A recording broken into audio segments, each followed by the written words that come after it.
ദൈവകൃപയുടെ 365 ദിവസങ്ങൾ എന്ന സമ്പൂർണ്ണ പരിശുദ്ധ ബൈബിൾ വായനാ ശുശ്രൂഷയിലേക്ക് യേശുനാമത്തിൽ സ്വാഗതം ചെയ്യുന്നു. ഇന്ന് 128-ാം ദിവസം. 1 മക്കബയർ 13 മുതൽ 16 വരെയുള്ള അധ്യായങ്ങൾ നമ്മൾ ഇന്ന് വായിച്ച് ധ്യാനിക്കുന്നു. ശിമെയോനെ ഇസ്രായേലിന്റെ നേതാവായി തിരഞ്ഞെടുക്കുന്നതും അന്ത്യോക്കസുമായിട്ടുള്ള സഖ്യവുമെല്ലാം ഈ വചനഭാഗത്ത് നമ്മൾ വായിക്കുന്നു. പരിശുദ്ധാത്മാവിന്റെ വലിയ നിറവാൽ ഈ ജീവന്റെ വചനം വായിക്കാൻ ദൈവം നമ്മളെല്ലാവരെയും അനുഗ്രഹിക്കട്ടെ. യേശു മിശിഹായ്ക്ക് സ്തുതിയായിരിക്കട്ടെ. മക്കബായരുടെ 1-ാം പുസ്തകം 13-ാം അധ്യായം. ശിമെയോൻ നേതാവ്. യൂദാദേശം ആക്രമിച്ച് നശിപ്പിക്കുന്നതിന് ട്രിഫോ വലിയൊരു സൈന്യം ശേഖരിച്ചിട്ടുണ്ടെന്ന് ശിമെയോൻ അറിഞ്ഞു. ജനങ്ങൾ ഭയചകിതരും പരിഭ്രാന്തരുമാണെന്ന് അവൻ കണ്ടു. അതിനാൽ ജെറുസലേമിൽ ചെന്ന് ജനത്തെ വിളിച്ചുകൂട്ടി അവർക്ക് ആത്മധൈര്യം പകർന്നുകൊണ്ട് അവൻ പറഞ്ഞു, നിയമങ്ങൾക്കും വിശുദ്ധ സ്ഥലത്തിനും വേണ്ടി ഞാനും എന്റെ സഹോദരന്മാരും പിതൃഭവനവും എത്ര മഹത്തായ കാര്യങ്ങളാണ് ചെയ്തിട്ടുള്ളതെന്ന് നിങ്ങൾക്കറിയാമല്ലോ. ഞങ്ങൾ നടത്തിയ യുദ്ധങ്ങളും അനുഭവിച്ച ദുരിതങ്ങളും നിങ്ങൾക്കറിയാം. ഇങ്ങനെ ഇസ്രായേലിനു വേണ്ടി എന്റെ സഹോദരന്മാരെല്ലാവരും ജീവൻ ഹോമിക്കുകയും ചെയ്തിരിക്കുന്നു. ഞാൻ മാത്രം അവശേഷിക്കുന്നു. ഒരു വിപത്ഘട്ടത്തിലും ജീവരക്ഷാർത്ഥം ഞാൻ മാറി നിൽക്കുകയില്ല. എന്റെ സഹോദരന്മാരെക്കാൾ മേന്മ എനിക്കില്ലല്ലോ. എന്റെ ജനത്തിനും വിശുദ്ധ സ്ഥലത്തിനും നിങ്ങളുടെ ഭാര്യമാർക്കും മക്കൾക്കും വേണ്ടി ഞാൻ പ്രതികാരം ചെയ്യും. ജനതകളെല്ലാം നമ്മെ നശിപ്പിക്കുന്നതിന് വിദ്വേഷത്തോടെ ഒരുമിച്ച് കൂടിയിരിക്കുകയാണ്. ഈ വാക്കുകൾ കേട്ടപ്പോൾ ജനങ്ങൾ ആവേശഭരിതരായി. അവർ അത്യുച്ചത്തിൽ വിളിച്ചു പറഞ്ഞു, യൂദാസിന്റെയും നിന്റെ സഹോദരനായ ജോനാഥാന്റെയും സ്ഥാനത്ത് ഇനി നീ തന്നെ ഞങ്ങളുടെ നേതാവ്. ഞങ്ങൾക്ക് വേണ്ടി യുദ്ധം ചെയ്താലും നീ പറയുന്നതെന്തും ഞങ്ങൾ ചെയ്യും. യോദ്ധാക്കളെ എല്ലാവരെയും അവൻ വിളിച്ചുകൂട്ടുകയും ജെറുസലേം മതിലിന്റെ പണി തിടുക്കത്തിൽ പൂർത്തിയാക്കുകയും അതിനെ എല്ലാ വശങ്ങളിലും സുരക്ഷിതമാക്കുകയും ചെയ്തു. വലിയൊരു സൈന്യവുമായി അബ്സലോമിന്റെ മകൻ ജോനാഥാനെ അവൻ ജോപ്പായിലേക്ക് അയച്ചു. തദ്ദേശവാസികളെ തുരത്തി. അവരവിടെ നിലയുറപ്പിച്ചു. ജോനാഥാന്റെ മരണം. യൂദാദേശം ആക്രമിക്കുന്നതിന് വലിയൊരു സൈന്യവുമായി ട്രിഫോ ടോളമായിസിൽ നിന്ന് പുറപ്പെട്ടു. തടവിലാക്കപ്പെട്ട ജോനാഥനും അവനോടൊത്തുണ്ടായിരുന്നു. സമതലത്തിനെതിരെയുള്ള അതിദായിൽ ശിമെയോൻ പാളയമടിച്ചു. സഹോദരനായ ജോനാഥാനു പകരം ശിമെയോൻ നേതൃത്വമേറ്റെടുത്തുവെന്നും അവർ തന്നോട് ഏറ്റുമുട്ടാൻ പോകുന്നുവെന്നും അറിഞ്ഞ ട്രിഫോ ദൂതന്മാരെ അയച്ച് അവനോട് പറഞ്ഞു, താൻ അലങ്കരിച്ചിരിക്കുന്ന സ്ഥാനങ്ങളുമായി ബന്ധപ്പെട്ട് നിന്റെ സഹോദരനായ ജോനാഥാൻ രാജകീയ ഭണ്ഡാരത്തിലേക്ക് നൽകേണ്ട പണത്തിനു വേണ്ടിയാണ് ഞങ്ങൾ അവനെ തടഞ്ഞു വച്ചിരിക്കുന്നത്.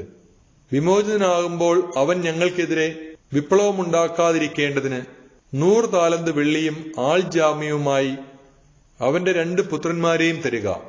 അപ്പോൾ ഞങ്ങൾ അവനെ വിട്ടുതരാം. ചതി നിറഞ്ഞതാണ് അവന്റെ വാക്കുകൾ എന്നറിഞ്ഞിട്ടും പണവും പുത്രന്മാരെയും കൊണ്ടുവരാൻ ശിമെയോൻ ആളയച്ചു. അങ്ങനെ താൻ ചെയ്യാതിരുന്നാൽ ജനങ്ങൾക്കിടയിൽ ഉഗ്രമായ വിദ്വേഷത്തിന് പാത്രമാകുമെന്നും ശിമെയോൻ പണവും പുത്രന്മാരെയും അയച്ച് കൊടുക്കാതിരുന്നതിനാലാണ് അവൻ മരിക്കാനിടയായതെന്ന് അവർ കുറ്റപ്പെടുത്തുമെന്നും അവൻ ഭയപ്പെട്ടു. പുത്രന്മാരെയും 100 താലന്തും അവൻ വിട്ടുകൊടുത്തു. എങ്കിലും ട്രിഫോ വാക്കുപാലിച്ചില്ല. ജോനാഥനെ വിട്ടയച്ചുമില്ല. രാജ്യം ആക്രമിച്ച് നശിപ്പിക്കുക എന്ന ഉദ്ദേശത്തോടെ ട്രിഫോ അദോരയിലേക്കുള്ള മാർഗത്തിലൂടെ ചുറ്റിവന്നു. എന്നാൽ അവർ ചെന്നിടങ്ങളിലെല്ലാം ശിമെയോനും സൈന്യവും അവർക്കെതിരെ മുന്നേറിക്കൊണ്ടിരുന്നു. മരുഭൂമിയിലൂടെ വരണമെന്നും തങ്ങൾക്ക് ഭക്ഷണം എത്തിച്ചു തരണമെന്നും ആവശ്യപ്പെട്ടുകൊണ്ട് കോട്ടയിലുണ്ടായിരുന്നവർ ട്രിഫോയുടെ അടുക്കൽ ദൂതന്മാരെ അയച്ചുകൊണ്ടിരുന്നു. തന്റെ അശ്വസൈന്യത്തോടെ പുറപ്പെടാൻ ട്രിഫോ തയ്യാറായി. എന്നാൽ ആ രാത്രിയിൽ കനത്ത ഹിമപാതമുണ്ടായതിനാൽ പോകാൻ കഴിഞ്ഞില്ല. അതിനാൽ അവൻ ഗിലെയാദ് ദേശത്തേക്ക് കടന്നു. ബസ്കാമായുടെ സമീപമെത്തിയപ്പോൾ അവൻ ജോനാഥാനെ വധിച്ച് അവിടെ സംസ്കരിച്ചു. ട്രിഫോ തിരിച്ച് സ്വന്തം നാട്ടിലേക്ക് മടങ്ങി. ശിമെയോൻ തന്റെ സഹോദരനായ ജോനാഥാന്റെ അസ്ഥികൾ എടുപ്പിച്ച് പിതാക്കന്മാരുടെ നഗരമായ മദയേനിൽ സംസ്കരിച്ചു. ഇസ്രായേൽ മുഴുവൻ അതിയായ ദുഃഖത്തോടെ അവനെ ചൊല്ലി വിലപിച്ചു. അനേക ദിവസം അവർ ദുഃഖമാചരിച്ചു. ശിമെയോൻ തന്റെ പിതാവിന്റെയും സഹോദരന്മാരുടെയും ശവകുടീരങ്ങൾക്ക് മേൽ ഒരു സ്മാരകം പണിതു. എല്ലാവർക്കും കാണത്തക്ക വിധം മിനുക്കിയ കല്ലുകൾ കൊണ്ട് അതിന്റെ മുൻപിൻഭാഗങ്ങൾ ഉയർത്തിപ്പണിതു. പിതാവിനും മാതാവിനും 4 സഹോദരർക്കുമായി പരസ്പരാഭിമുഖമായ 7 പിരമിഡുകൾ അവൻ സംവിധാനം ചെയ്തു.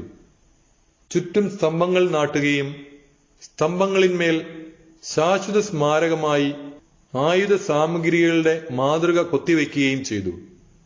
അവയോട് ചേർന്ന് സമുദ്രസഞ്ചാരികൾക്ക് കാണത്തക്ക വിധം കപ്പലുകളുടെ മാതൃകയും കൊത്തിവെച്ചു. മുദയേനിൽ അവൻ പണി കഴിപ്പിച്ച ഈ ശവകുടീരം ഇന്നും നിലനിൽക്കുന്നു. ദെമത്രിയൂസുമായി സഖ്യം. യുവരാജാവായ അന്തിയോക്കസിനെ ട്രിഫോ ചതിച്ചു കൊന്നു. അവന്റെ സ്ഥാനത്ത് ഏഷ്യയുടെ കിരീടമണിഞ്ഞ് അവൻ രാജാവായി. ദേശത്ത് വലിയ വിപത്ത് വരുത്തിവെച്ചു. എന്നാൽ ശിമയോൻ യൂദായിലെ ശക്തിദുർഗങ്ങൾ പുനരുദ്ധരിക്കുകയും ചുറ്റും ഉയർന്ന ഗോപുരങ്ങളും വൻമതിലുകളും നിർമ്മിക്കുകയും വാതിലുകൾക്ക് ഓടാമ്പലുകൾ പിടിപ്പിക്കുകയും ചെയ്ത് അവയെ സുരക്ഷിതമാക്കി. ശക്തിദുർഗങ്ങളിൽ ഭക്ഷണപദാർത്ഥങ്ങളും സംഭരിച്ചു. അവൻ ഏതാനും പേരെ തിരഞ്ഞെടുത്ത് ദുരിതാശ്വാസ സഹായം അഭ്യർത്ഥിച്ചുകൊണ്ട് ദെമത്രിയൂസിന്റെ അടുത്തേക്ക് അയച്ചു. എന്തുകൊണ്ടെന്നാൽ രാജ്യം കൊള്ളയടിക്കുക മാത്രമേ ട്രിഫോ ചെയ്തുള്ളൂ. അവരുടെ അഭ്യർത്ഥനയ്ക്ക് ദെമത്രിയൂസ് രാജാവ് അനുകൂലമായ മറുപടി നൽകി. കത്ത് ഇപ്രകാരമായിരുന്നു: പ്രധാന പുരോഹിതനും രാജാക്കന്മാരുടെ മിത്രവുമായ ശിമയോനും ശ്രേഷ്ഠന്മാർക്കും യഹൂദജനത്തിനും ദെമത്രിയൂസ് രാജാവിന്റെ അഭിവാദനം. നിങ്ങൾ കൊടുത്തയച്ച സ്വർണ്ണ കിരീടവും ഈന്തപ്പനക്കൊമ്പും ഞാൻ സ്വീകരിച്ചിരിക്കുന്നു. നിങ്ങളുമായി ശാശ്വത സമാധാനം സ്ഥാപിക്കാൻ വേണ്ടി കപ്പത്തിൽ നിന്ന് നിങ്ങൾക്ക് ഇളവ് നൽകേണ്ടതിന് ഞങ്ങളുടെ സേവകർക്ക് എഴുതാൻ ഞങ്ങൾ തയ്യാറാണ്. നിങ്ങൾക്ക് അനുവദിച്ചിട്ടുള്ള ആനുകൂല്യങ്ങളൊക്കെ പ്രാബല്യത്തിൽ തുടരും. നിങ്ങൾ നിർമ്മിച്ച ശക്തിദുർഗങ്ങൾ നിങ്ങളുടെ അധീനതയിൽ തന്നെ ഇരിക്കും. ഇന്നോളം ഉണ്ടായിട്ടുള്ള വീഴ്ചകളും അതിക്രമങ്ങളും ഞങ്ങൾ ക്ഷമിക്കുന്നു. നിങ്ങൾ നൽകേണ്ട കിരീട നികുതി ഞങ്ങൾ വേണ്ടെന്ന് വെക്കുന്നു. ജെറുസലേമിൽ നിന്ന് പിരിച്ചിരുന്ന മറ്റു നികുതികൾ ഇനി പിരിക്കുന്നതല്ല. എന്റെ അംഗരക്ഷകരാകാൻ യോഗ്യതയുള്ളവർ നിങ്ങൾക്കിടയിൽ ഉണ്ടെങ്കിൽ അവരെ നിയമിക്കുന്നതാണ്. നാം തമ്മിൽ സമാധാനം നിലനിൽക്കട്ടെ. 170 ആണ്ടിൽ വിജാതീയരുടെ നുകം ഇസ്രായേലിൽ നിന്ന് നീക്കം ചെയ്യപ്പെട്ടു. സമുന്നതനായ പ്രധാന പുരോഹിതനും യഹൂദരുടെ സേനാധിപനും നേതാവുമായ ശിമയോന്റെ 1-ാം ഭരണവർഷം എന്ന് അന്നു മുതൽ തങ്ങളുടെ പ്രമാണങ്ങളിലും കരാറുകളിലും അവർ എഴുതാൻ തുടങ്ങി. ഇസ്രായേലിന് സ്വാതന്ത്ര്യം. ശിമയോൻ ഗസ്രായിക്കെതിരെ പാളയമടിച്ച് അതിനെ വളഞ്ഞു. യന്ത്രമുട്ടിയുണ്ടാക്കി നഗരത്തിന്റെ മതിലുകൾ ഇടിച്ചു പൊളിച്ച് ഒരു ഗോപുരം കൈവശപ്പെടുത്തി. യന്ത്രമുട്ടിയോടൊപ്പമുണ്ടായിരുന്നവർ നഗരത്തിൽ കടന്നു. അവിടെ വലിയ സംഭ്രാന്തി ഉളവായി. നഗരവാസികൾ ഭാര്യമാരോടും കുട്ടികളോടുമൊപ്പം മതിലിന്മേൽ കയറി വസ്ത്രങ്ങൾ കീറി അത്യുച്ചത്തിൽ നിലവിളിച്ച് ശിമയോനോട് സമാധാനത്തിന് അപേക്ഷിച്ചു. തങ്ങളുടെ അകൃത്യങ്ങൾക്കനുസൃതമായല്ല, അങ്ങയുടെ കാരുണ്യത്തിനൊത്തവിധം ഞങ്ങളോട് പെരുമാറണമേ എന്ന് അഭ്യർത്ഥിച്ചു.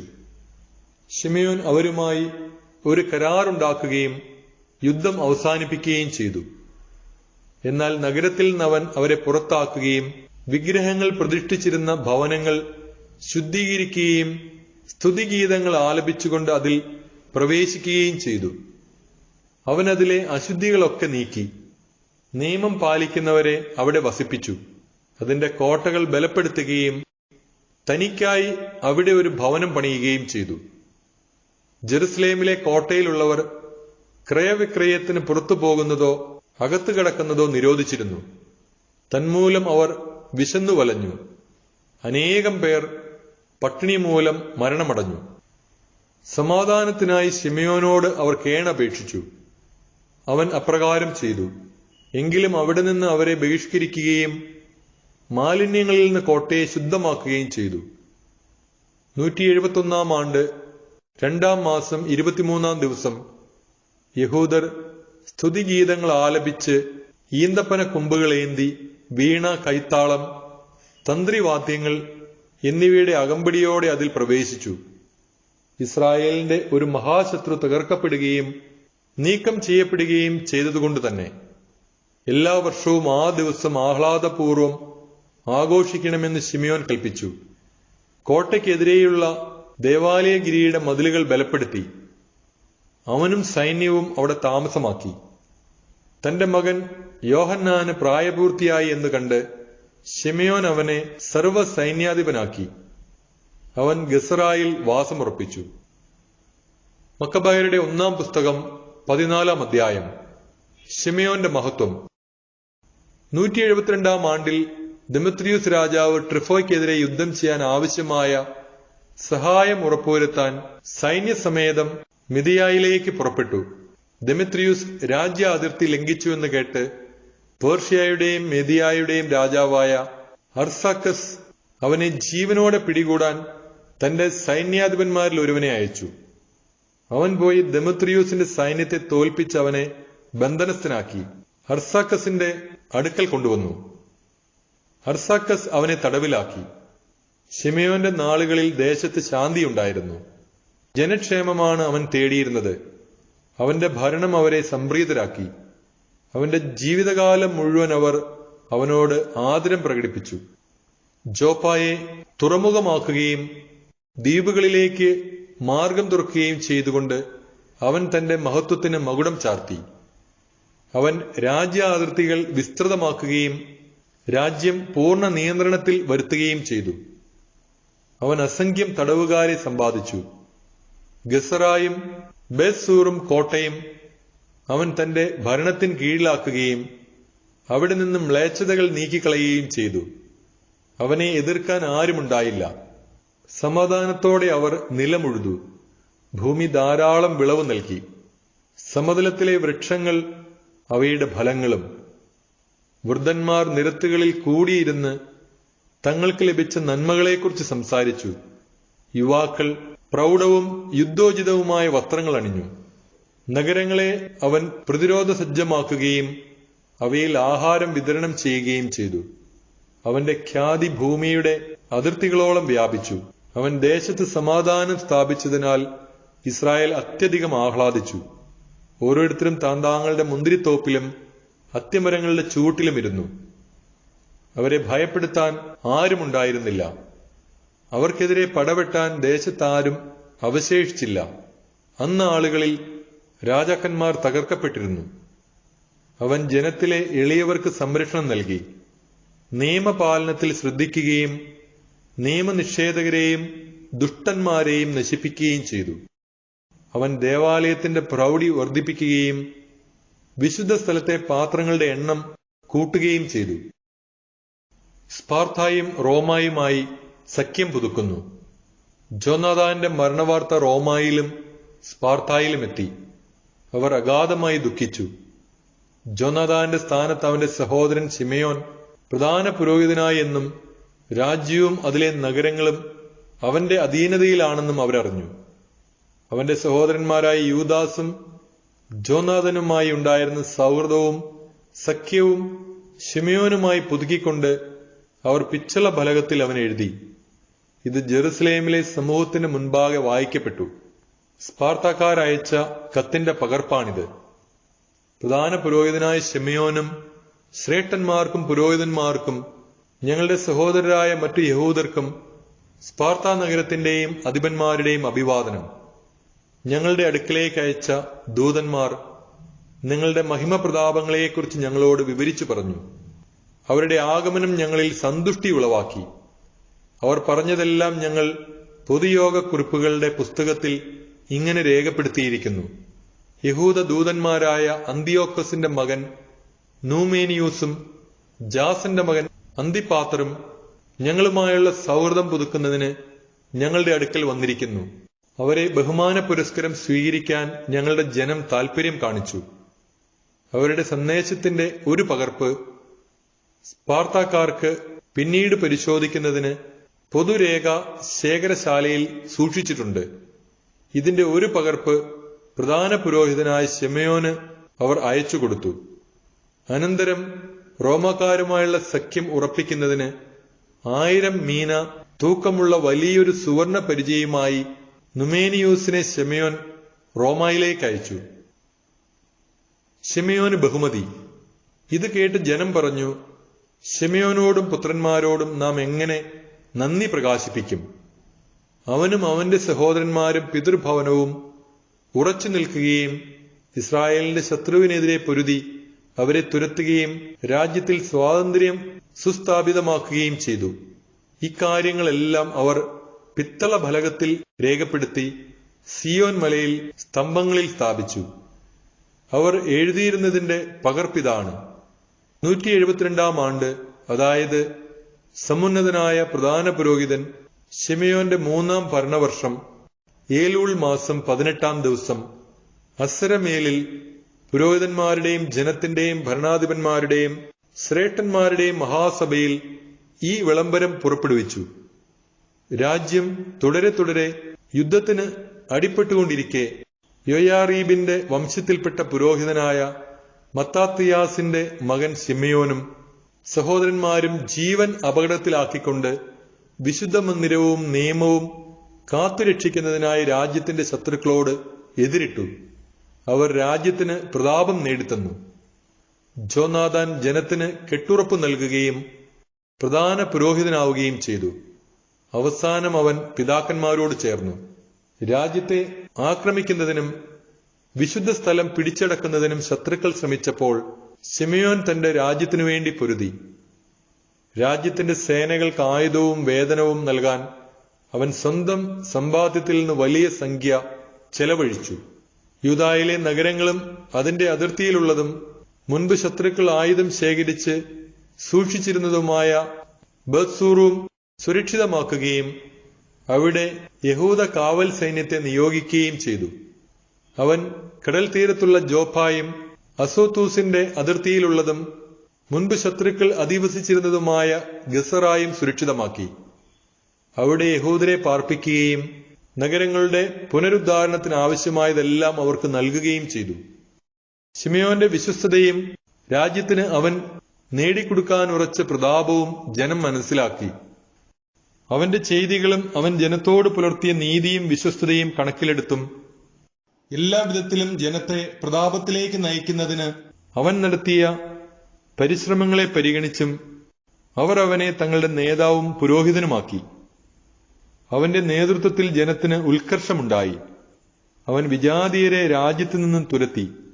അതുപോലെ ജെറുസലേമിൽ ദാവീദിന്റെ നഗരത്തിൽ തങ്ങൾക്കായി കോട്ട കെട്ടുകയും അതിൽ നിന്ന് പുറത്തുവന്ന് വിശുദ്ധ സ്ഥലത്തിന്റെ പരിസരങ്ങൾ അശുദ്ധമാക്കുകയും അതിന്റെ വിശുദ്ധിക്ക് ഭംഗം വരുത്തുകയും ചെയ്തിരുന്നവരെ അവൻ ഓടിച്ചു.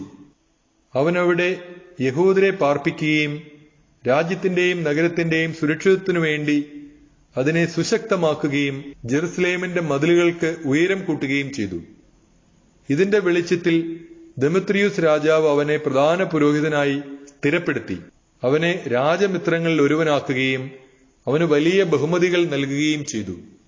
എന്തുകൊണ്ടെന്നാൽ റോമാക്കാർ യഹൂദരെ സുഹൃത്തുക്കളും സഖ്യകക്ഷികളും സഹോദരരുമായി പരിഗണിച്ചിരുന്നുവെന്നും ശിമെയോന്റെ ദൂതന്മാരെ അവർ ബഹുമാന പുരസ്സരം സ്വീകരിച്ചുവെന്നും അവൻ കേട്ടിരുന്നു. വിശ്വസനീയമായ ഒരു പ്രവാചകന്റെ ആവിർഭാവം വരെ ശിമെയോൻ നേതാവും പ്രധാന പുരോഹിതനും ആയിരിക്കട്ടെ എന്നും യഹൂദരും പുരോഹിതരും തീരുമാനിച്ചു. അവൻ അവരുടെ ഭരണാധികാരി ആയിരിക്കുകയും വിശുദ്ധ സ്ഥലത്തിന്റെ ചുമതല വഹിക്കുകയും ചെയ്യേണ്ടിയിരുന്നു. അതിലെ ശുശ്രൂഷകൾക്കും രാജ്യത്തിന്റെയും ആയുധങ്ങളുടെയും ശക്തിദുർഗങ്ങളുടെയും മേൽനോട്ടത്തിനും ആളുകളെ നിയമിക്കേണ്ടതും അവനായിരുന്നു. സകലരും അവനെ അനുസരിക്കണം. രാജ്യത്ത് എഴുതപ്പെടുന്ന കരാറുകളെല്ലാം അവന്റെ നാമത്തിലായിരിക്കണം. അവൻ രാജകീയ വസ്ത്രം ധരിക്കുകയും സ്വർണ്ണാഭരണം അണിയുകയും വേണം. ജനങ്ങളിലോ പുരോഹിതന്മാരിലോ ആരും ഈ തീരുമാനങ്ങളിൽ ഒന്നും അസാധുവാക്കുകയോ അവന്റെ വാക്കുകൾ ധിക്കരിക്കുകയോ അവന്റെ അനുവാദം കൂടാതെ രാജ്യത്ത് സമ്മേളനങ്ങൾ വിളിച്ചുകൂട്ടുകയോ രാജകീയ വസ്ത്രം ധരിക്കുകയോ സ്വർണ്ണക്കൊളുത്ത് അണിയുകയോ ചെയ്യാൻ പാടില്ല. ഈ തീരുമാനത്തിനെതിരെ പ്രവർത്തിക്കുകയോ അവയിൽ ഏതെങ്കിലും ഒന്ന് അസാധുവാക്കുകയോ ചെയ്യുന്നവൻ ശിക്ഷാർഹനായിരിക്കും. ഈ തീരുമാനങ്ങൾക്കനുസൃതമായി പ്രവർത്തിക്കാനുള്ള അവകാശം ശിമെയോന് നൽകുന്നതിന് ജനം സമ്മതിച്ചു. പ്രധാന പുരോഹിതനും യഹൂദജനത്തിന്റെയും പുരോഹിതന്മാരുടെയും അധിപനും സംരക്ഷകനുമായിരിക്കാമെന്ന് ശിമെയോൻ ഏറ്റു.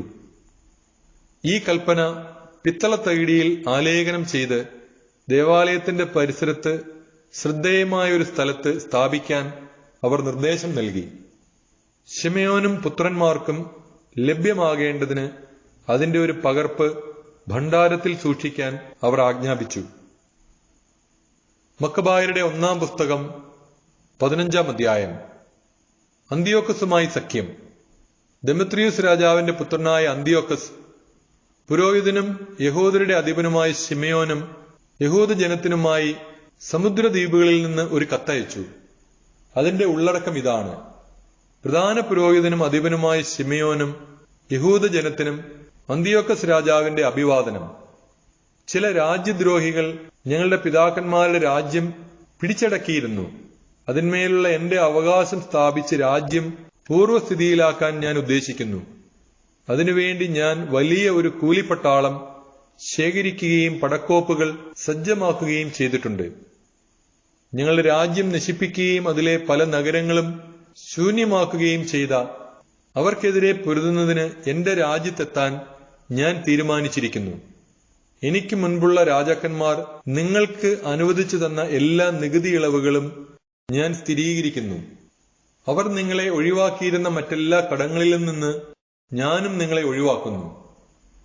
നിങ്ങളുടെ രാജ്യത്തിനു വേണ്ട പണം സ്വന്തം കമ്മട്ടത്തിൽ അടിച്ചിറക്കാൻ ഞാൻ അനുവദിക്കുന്നു. ജെറുസലേമിനും വിശുദ്ധ സ്ഥലത്തിനും ഞാൻ സ്വാതന്ത്ര്യം തരുന്നു.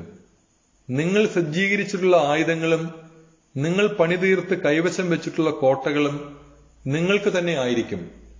രാജഭണ്ഡാരത്തിലേക്ക് നിങ്ങൾ കൊടുത്തുവീട്ടേണ്ട കടങ്ങളും ഭാവിയിൽ ഉണ്ടായേക്കാവുന്ന അത്തരം കടങ്ങളും ഇതിനാൽ എന്നേക്കുമായി ഒഴിവാക്കുന്നു.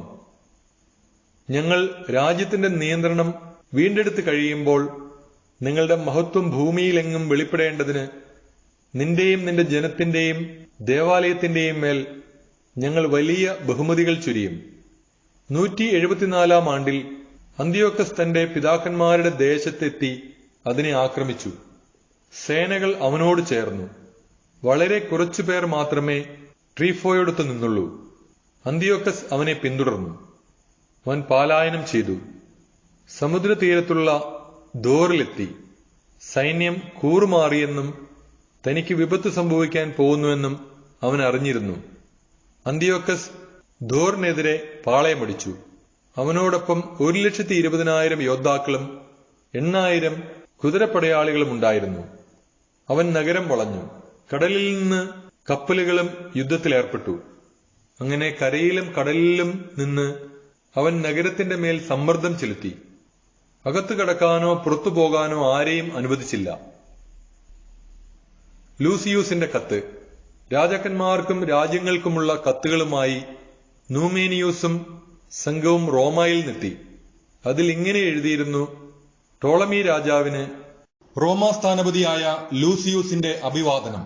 ഞങ്ങളുടെ സുഹൃത്തുക്കളും സഖ്യകക്ഷികളുമായ യഹൂദരുടെ ദൂതന്മാർ ഞങ്ങളുടെ പൂർവ്വ സൗഹൃദവും സഖ്യവും നവീകരിക്കാൻ വന്നിരുന്നു. പ്രധാന പുരോഹിതനായ ശിമയോനും യഹൂദ ജനവുമാണ് അവരെ അയച്ചത്. 1000 മീന തൂക്കമുള്ള ഒരു സുവർണ പരിച അവർ കൊണ്ടുവന്നു. അവരെ ഉപദ്രവിക്കുകയോ അവർക്കും അവരുടെ നഗരങ്ങൾക്കും രാജ്യത്തിനുമെതിരെ യുദ്ധം ചെയ്യുകയോ അവരോട് യുദ്ധം ചെയ്യുന്നവരുമായി സഖ്യമുണ്ടാക്കുകയോ അരുതെന്ന് രാജാക്കന്മാർക്കും രാജ്യങ്ങൾക്കും എഴുതാൻ ഞങ്ങൾ തീരുമാനിച്ചിരിക്കുന്നു. അവരിൽ നിന്ന് സ്വർണ പരിച സ്വീകരിക്കുക ഉചിതമെന്നും ഞങ്ങൾക്ക് തോന്നി. ആകയാൽ ഏതെങ്കിലും രാജ്യദ്രോഹികൾ അവരുടെ ദേശത്തുനിന്ന് നിങ്ങളുടെ അടുത്തേക്ക് പലായനം ചെയ്തിട്ടുണ്ടെങ്കിൽ അവരെ പ്രധാന പുരോഹിതനായ ശിമയോന് കൈമാറുക. അവൻ യഹൂദ നിയമപ്രകാരം അവരെ ശിക്ഷിക്കട്ടെ.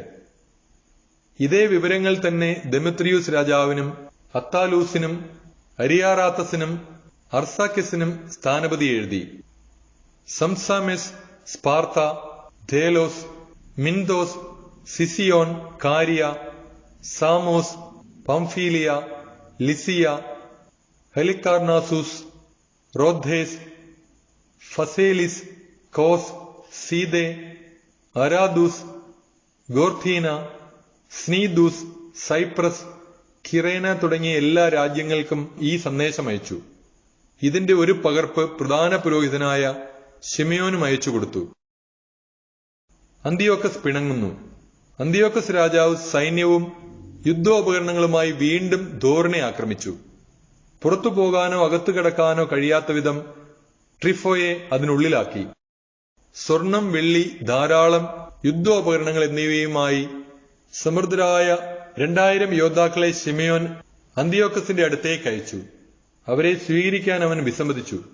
ശിമയോനുമായി മുൻപുണ്ടാക്കിയിരുന്ന കരാറുകളെല്ലാം അവൻ തള്ളിക്കളയുകയും അവനുമായി പിണങ്ങുകയും ചെയ്തു.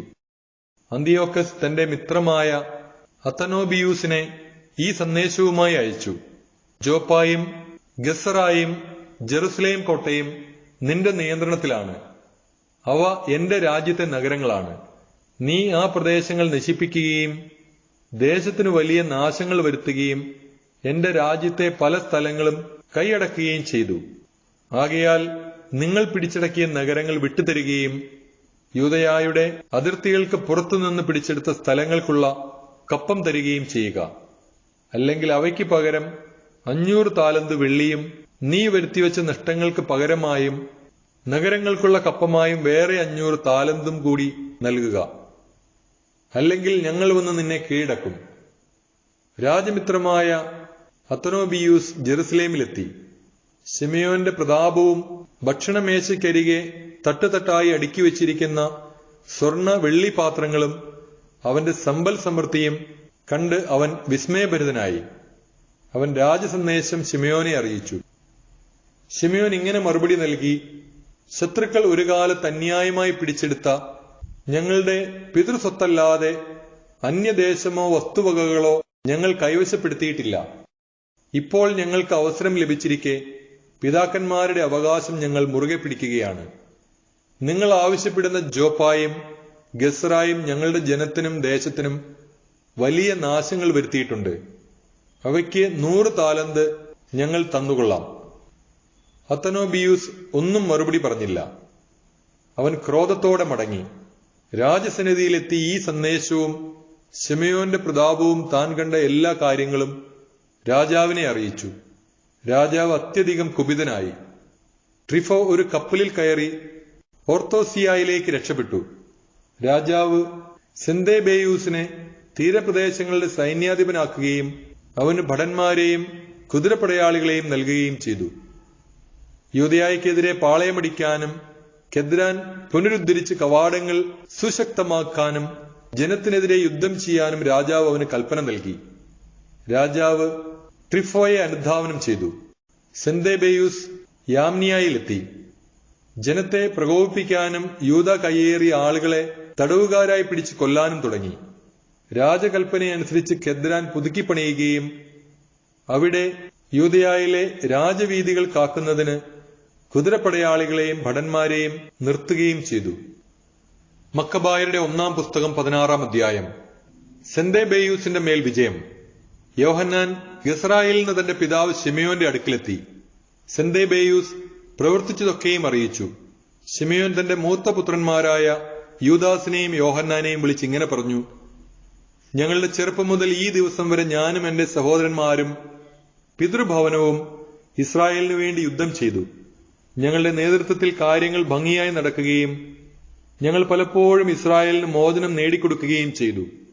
ഇപ്പോൾ എനിക്ക് വയസ്സായി. ദൈവകൃപയാൽ നിങ്ങൾക്ക് പ്രായപൂർത്തി വന്നിരിക്കുന്നു.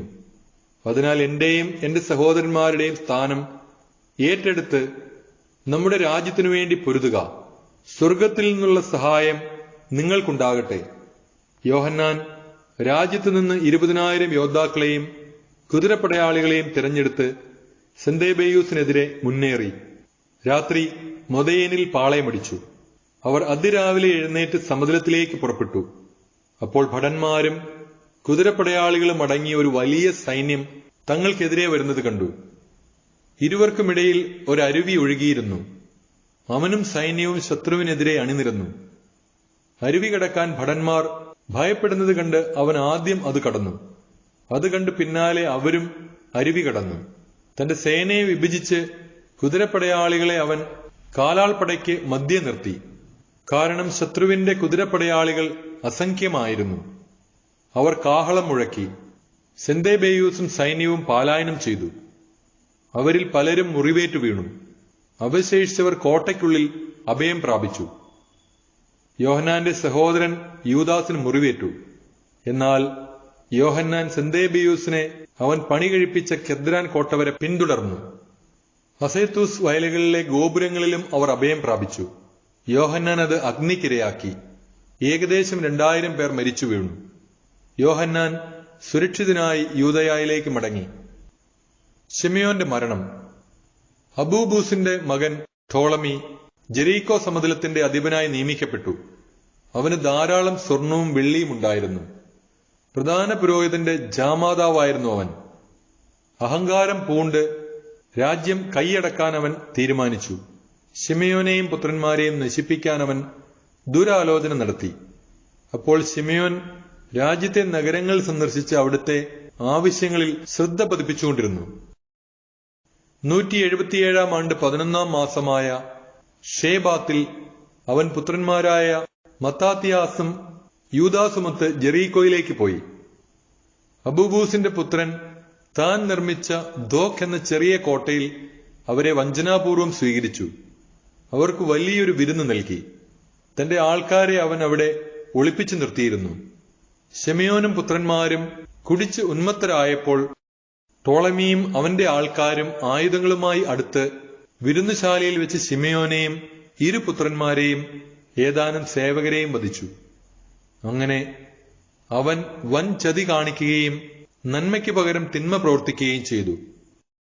ഈ വിവരങ്ങളെല്ലാം കാണിച്ച് ടോളമി രാജാവിനെഴുതി തന്റെ സഹായത്തിനായി സൈന്യങ്ങളെ അയക്കണമെന്നും നഗരങ്ങളും രാജ്യവും തനിക്ക് ഏൽപ്പിച്ചു തരണമെന്നും അവൻ അഭ്യർത്ഥിച്ചു.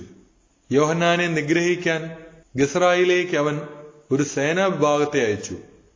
സ്വർണവും വെള്ളിയും സമ്മാനങ്ങളും സ്വീകരിക്കാൻ വരണമെന്ന് അഭ്യർത്ഥിച്ചുകൊണ്ട് അവൻ സേനാധിപന്മാർക്ക് കത്തുകൾ അയച്ചു. മറ്റൊരു വിഭാഗത്തെ ജെറുസലേമും ദേവാലയഗിരിയും അധീനമാക്കാൻ അയച്ചു.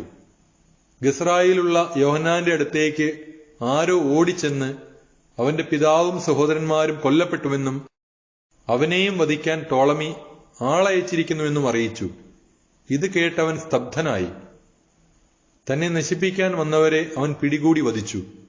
തന്നെ വധിക്കാനാണ് അവർ വന്നിരുന്നതെന്ന് അവന് അറിവ് കിട്ടിയിരുന്നല്ലോ. യോഹന്നാന്റെ മറ്റു പ്രവർത്തനങ്ങളും അവന്റെ യുദ്ധങ്ങളും ധീരകൃത്യങ്ങളും മതിൽ നിർമ്മാണവുമെല്ലാം പിതാവിന്റെ മരണത്തിനു ശേഷം അവൻ പുരോഹിതനായ നാൾ മുതലുള്ള പ്രധാന പൗരോഹിത്യത്തിന്റെ ദിനവൃത്താന്തത്തിൽ രേഖപ്പെടുത്തിയിട്ടുണ്ട്.